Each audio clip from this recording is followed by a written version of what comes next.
Une émission couleur de Radio-Canada.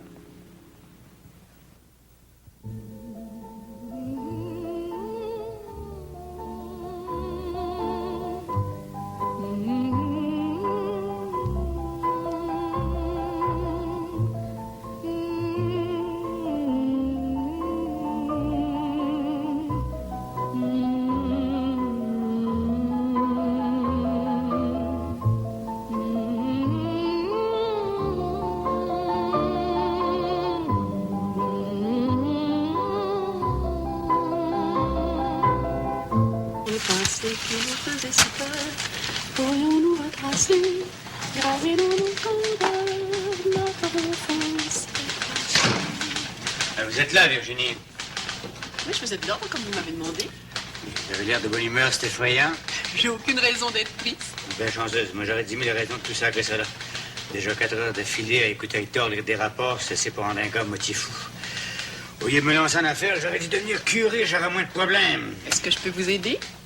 Si vous en avez trop sur les bras en ce moment, confiez-moi toutes les tâches que vous voudrez. Vous savez bien que c'est encore à vous, je vais m'en remettre. Hein? Le jour où je serai obligé de me passer de vous, je me répète, là que je cesse de me répéter, que je trouve un moyen de plus me répéter.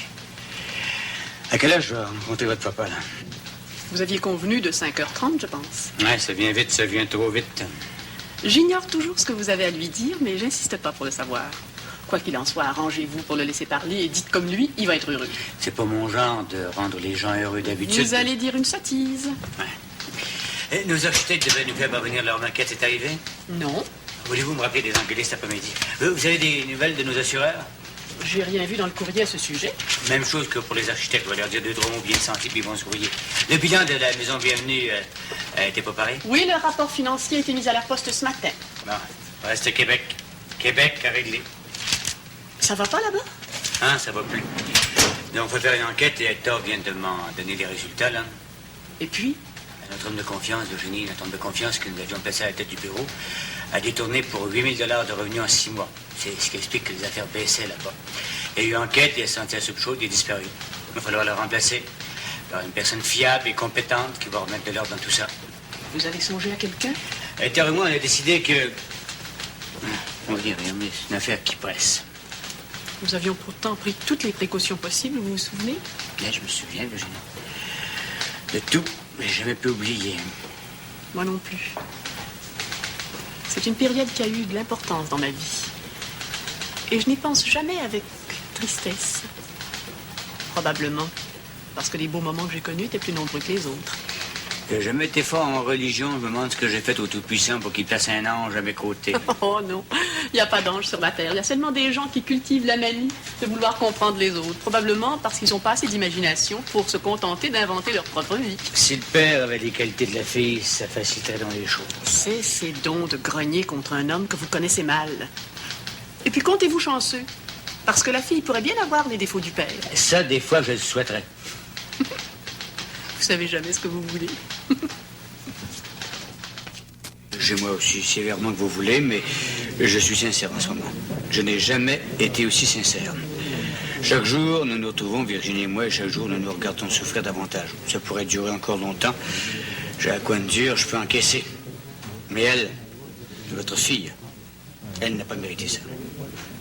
Et alors, parce qu'elle a trop de valeur pour rester chez vous, vous la congédiez? Mais non, vous ne comprenez pas du tout. Non, je veux tout simplement l'éloigner dans son intérêt comme dans le mien. Notre succursale de Québec est sans directeur et le bureau est à réorganiser. Vous êtes un homme en excellente santé, vous vivrez encore longtemps. Virginie est peut-être la seule personne qui soit plus que moi au courant de mes affaires. Si Québec vous intéresse, et si vous avez le courage, parce que moi je ne l'aurai pas, d'informer Virginie de cette idée que j'ai eue. Et si vous pensez que vous pouvez tous les deux recommencer une vie nouvelle dans une ville que je crois plus civilisée que Montréal, les portes du bureau de Québec vous sont grandes ouvertes. Et je vous donne à vous ainsi qu'à Virginie les pleins pouvoirs administratifs. Je ne sais pas. Je ne sais pas ce que dira Virginie. J'avoue que vous me prenez au dépourvu. Mais ce serait peut-être là notre salut à tous deux. 5h moins 5. Demain, 5h moins 5, comme à toutes les minutes de la journée. Taisez-vous, s'il vous plaît. Terminus est en vue, le tramway ira pas plus loin. Il faut descendre. Nous avons fait ensemble un très beau voyage. Quand j'étais jeune, Poursuivez. quand j'étais jeune, c'est drôle que ça me revienne comme ça. Quand j'étais jeune, je pensais qu'il y avait des rails de tramway qui allaient au bout du monde. En ligne droite? Ouais. Le temps de changer les tramways pour des autobus et c'est fini. Terminé, c'est devant et derrière, c'est un terrain vague, plein de ferraille. Vous deviez voir Monsieur Boisvert avant 5 heures. Ah, je le verrai demain. Pour l'instant, il faut sortir d'ici. Je vous reconduis chez vous. Mais j'aurais aimé laisser votre bureau Non, en je vous ordre. reconduis chez vous et je vous retrouve au restaurant à 7 heures. C'est la dernière fois que je peux me permettre d'être autoritaire avec vous.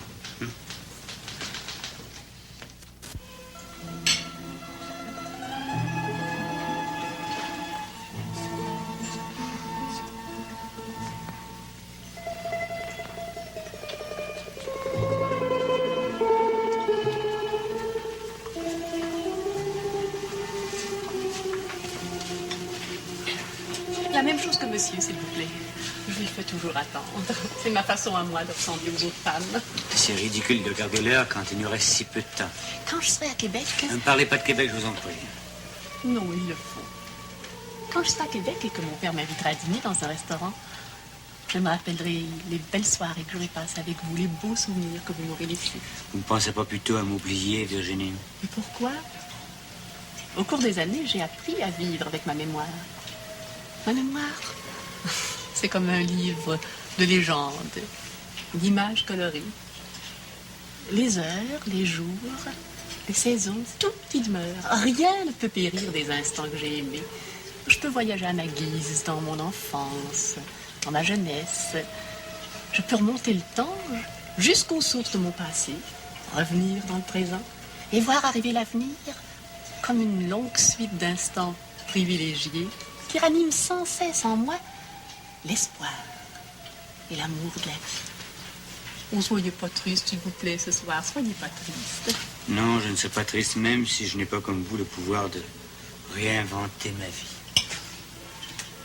C'est une chose qui s'apprend, vous savez. Merci.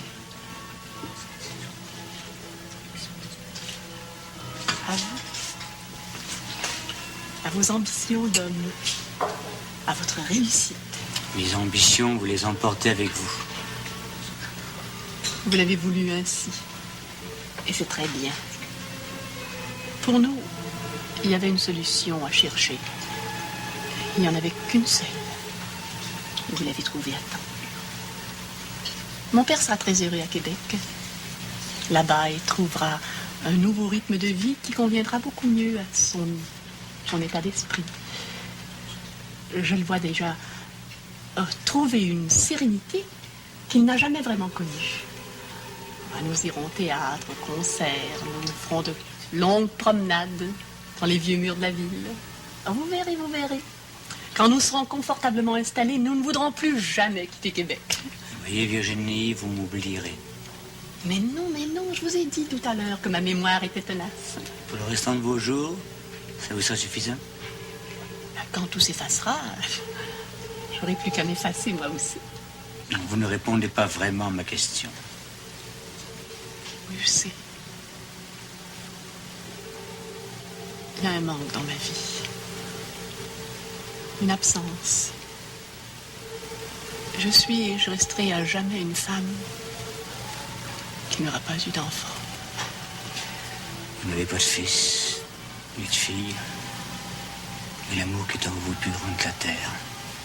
Vous avez le don de ressusciter les morts et de leur faire croire que la vie est encore une chose possible. C'est pourquoi tout à coup, alors que je m'y attendais le moins, j'ai ouvert les yeux et j'ai senti le besoin d'aller vers vous parce que je n'ai jamais trouvé chez les autres la chaleur, l'affection, la compréhension, que vous étiez pas tellement fouillard. Mais j'ai jamais pu vous donner ce que vous cherchiez. Ça ne m'a jamais été possible. Ce que vous cherchiez, j'ai toujours souhaité pouvoir le trouver. Mais vous êtes un homme jamais satisfait, jamais comblé. Jusqu'à la dernière minute, je vous l'avoue en toute franchise, j'aurais... Enfin, j'ai pensé réserver une suite dans un grand hôtel et vous recevoir comme une reine. Et me comporter avec vous comme un homme se comporte avec la femme qu'il aime vraiment. J'aurais sans doute accepté votre invitation. Mais nous n'aurions fait qu'aggraver nos brûlures. Il vaut mieux laisser le temps de les éteindre lentement. Pour la première et unique fois de ma vie, par amour pour une femme, je me serais privé d'elle. Si seulement j'avais pu vous donner confiance en la vie, en vous-même, je partirais un peu moins malheureuse. Vous m'avez appris une chose encore plus importante, Virginie. Vous m'avez appris à respecter les êtres qu'on aime.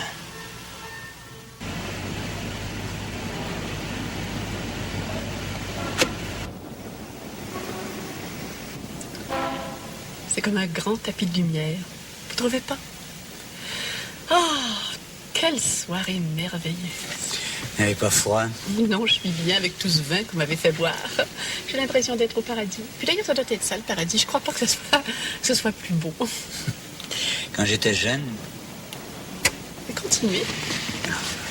C'est quand j'avais 20 ans. Comme ce soir. Oh, n'exagérez pas, Virginie.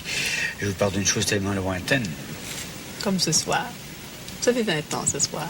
Moi aussi. Voulez-vous que nous ayons 20 ans tous les deux? Pourquoi pas? Puisque c'est un jeu. Il n'y a chez vous aucune brusquerie. Vous êtes même prévenant. À chaque pas que je fais, vous êtes là pour me prendre le bras. Et vous avez la tête bourrée d'idées, d'ambition. Vous vous sentez fort. Vous désirez conquérir le monde. Et vous en êtes capable. Et vous voulez surtout aimer. Virginie, si je vous avoue mon amour, vous ne refuseriez pas? Je vous attendais, Charles. Je sais qu'avec vous, je serai heureuse.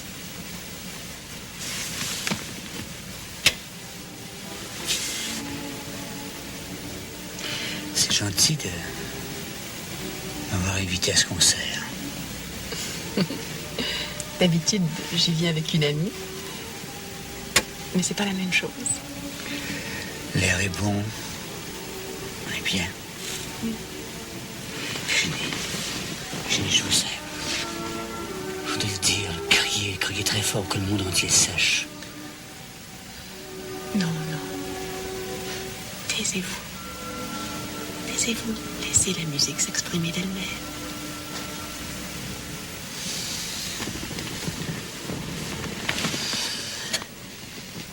Non. Il n'y a pas de musique. C'est pas encore l'été. On n'a plus 20 ans. Virginie! Mais qu'est-ce que nous faisions? Dites-moi, qu'est-ce que nous faisions? Pleurez pas comme ça. Nous rêvions nos 20 ans.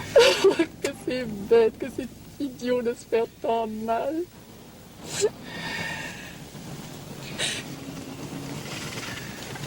Mais je laissais prendre à votre jeu. Moi, je voulais que vous regardiez pour la première fois vous-même. C'est plus possible.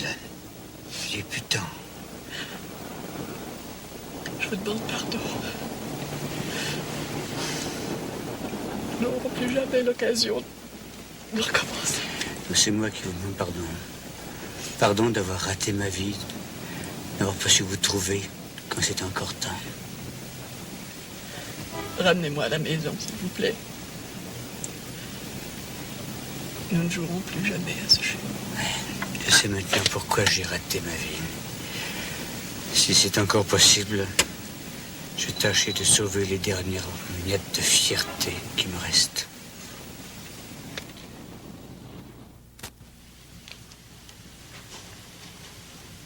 De coutume, quand je te pose la même question 3 fois de suite, tu finis par me répondre. En gueulant, naturellement, mais tu reconnais au moins que je fais partie de ton existence.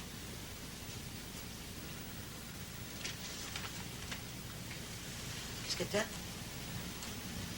Pourquoi tu me regardes comme ça? Si tu te sens pas bien, faudrait peut-être que tu te soignes. Cesse de me regarder comme ça, tu me fais peur. Ouais, puis t'as raison d'avoir peur. Si tu m'expliquais au moins, si tu me disais ce qui t'arrive. Ce qui m'arrive que je te regarde, que je te vois tout à coup, que je souhaiterais me retrouver à 100 000 d'ici, que je souhaiterais t'avoir jamais connu. C'est ça la réponse que t'attendais de moi? Charles, si t'éprouves autant de répugnance, je vois pas pourquoi tu continues de vivre plus longtemps avec moi. Non, moi non plus. Je reste là, comme une ruine, collée, une autre ruine. C'est ça, rends-moi responsable d'avoir gaspillé ta vie. Non, je te rends responsable d'avoir vidé comme on vide un sac. Moi aussi, Charles. Moi aussi, je pourrais te faire les mêmes reproches avec la même délicatesse. Non, ce soir, il ne s'agit plus de toi. T'es plus rien dans ma vie ce soir. Comment ça? Plus rien. Je trouve au contraire que tu m'accordes beaucoup d'importance. Tu connaissais tous les trucs, hein? Tu les avais bien appris. Comme beaucoup de femmes de ton âge, comme beaucoup de femmes de ton espèce. De quel truc parles-tu, Charles? De tout ce que t'as employé quand tu m'as connu. De tout ce que t'as utilisé ensuite pour devenir ma femme. Pour m'enchaîner à ta petite vie mesquine, qui avait aucun sens. Pour faire de moi le prisonnier de tes mensonges, tes tricheries, ton amour stérile. Ce soir, je me rends compte que je suis un raté, c'est à cause de toi. Je te permettrais. J'accepterais que tu me parles comme ça si t'avais tout fait pour me rendre heureuse. Si t'avais eu un seul moment le souci de me comprendre. Si t'avais essayé de m'aimer pour ce que j'étais.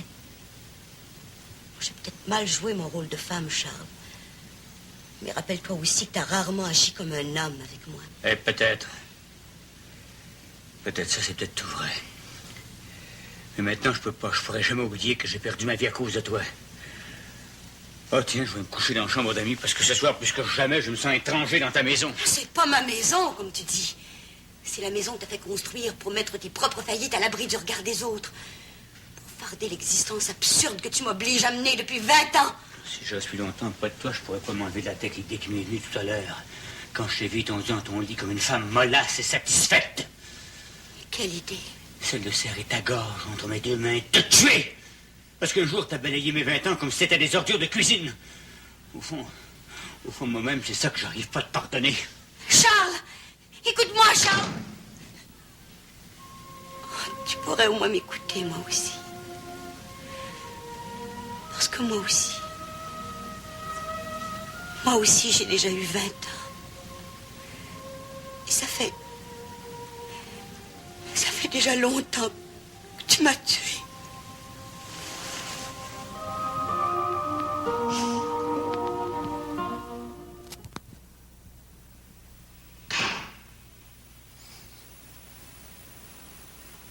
De toi, Virginie?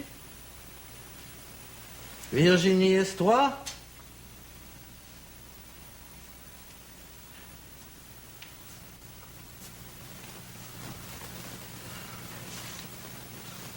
J'espérais que tu te sois couché, que tu dormes.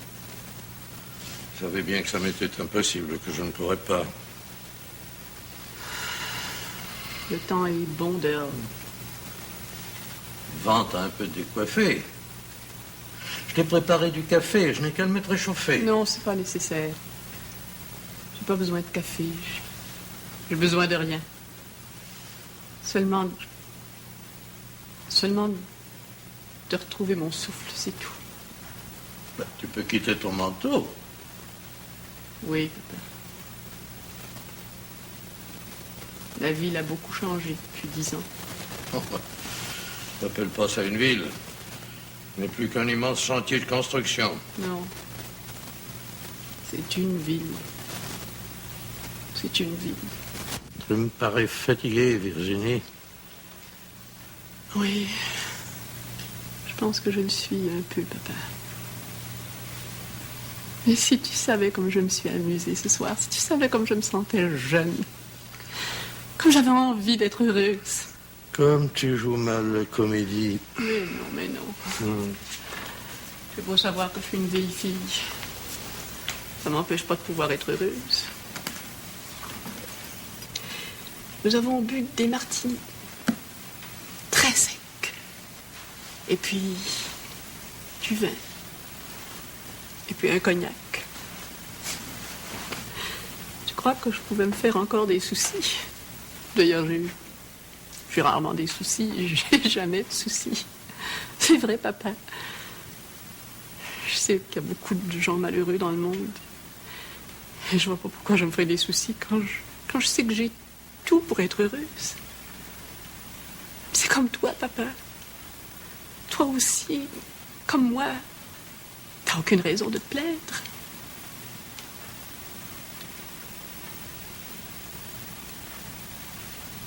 Un jour,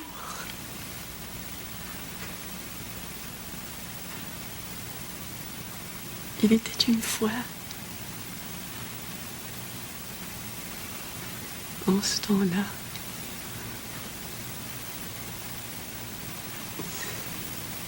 dis-moi comment ça commence une vie, comment ça finit.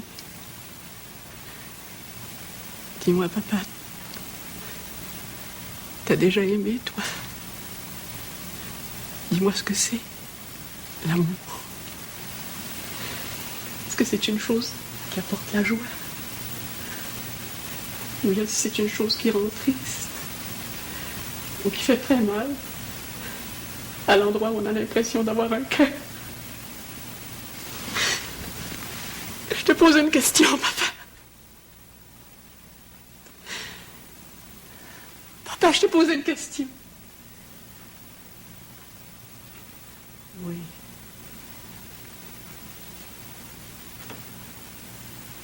Tu es fatigué, toi aussi. Faudrait que tu ailles te coucher. Va falloir que tu ailles te coucher. Va falloir que tu dormes cette nuit. Tu vas tout donner, Virginie. Et j'ai tout pris. Tout pris. Il ne te reste plus rien. Plus rien. Il me reste toi. C'est beaucoup. C'est immense. Je vais prendre soin de toi. Tu m'as rien pris. Je t'ai rien donné. Je vais prendre soin de toi. Nous allons travailler ensemble. Nous allons organiser ensemble une nouvelle maison. Nous allons commencer une nouvelle vie ensemble. C'est merveilleux, ça merveilleux. Toi et moi, comme deux amis, comme deux vieux soldats qui ont encore les jambes solides et qui vont ensemble vers de nouveaux combats.